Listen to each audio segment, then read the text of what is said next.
Hi, I'm Fritz Mayer. I'm director of Polis, the Center for Political Leadership, Innovation, and Service here at Duke. Polis is just the most exciting thing I've been involved in all my years at Duke, now quite a few.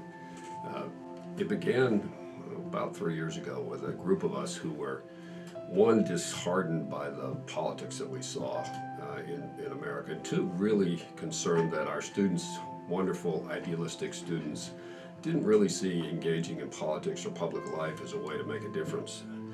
And so we got together and thought, let's see what we can do to address those issues. And out of that came the idea of creating a new center here at Duke.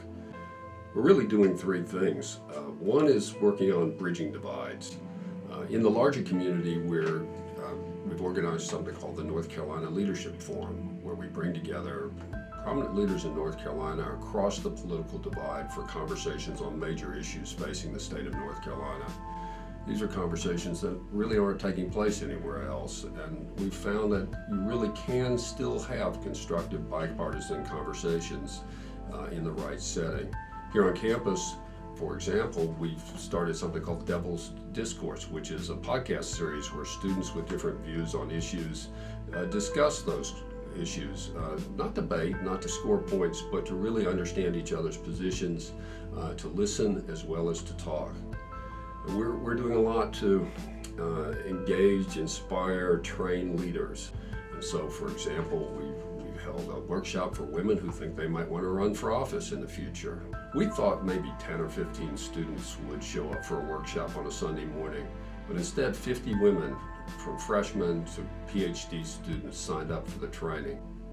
And we've had tremendous interest in other things that we're doing to help engage our students. For example, a political participation boot camp that, among other things, trains people on how to be an advocate.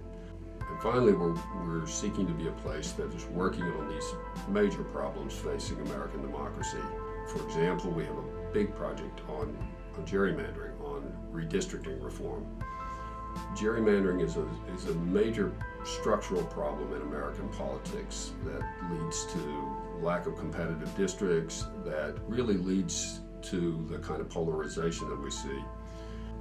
We've got a long way to go. We've hardly solved the problems of politics, but it's clear now how important this effort really is.